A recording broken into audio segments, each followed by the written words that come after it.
ஸ்தலமும் அறியே.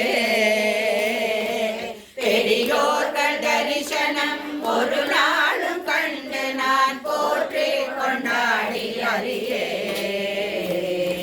சுவாமி என்றும் சிவகாமி என்றே சொல்லி வாயினார் பாடி அறியே.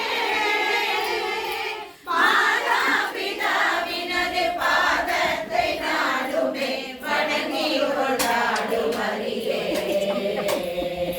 சுவாமி என்றே சொல்லி சரணுடன் கைகோப்பி சரணங்கள் செய்தும் அறியே.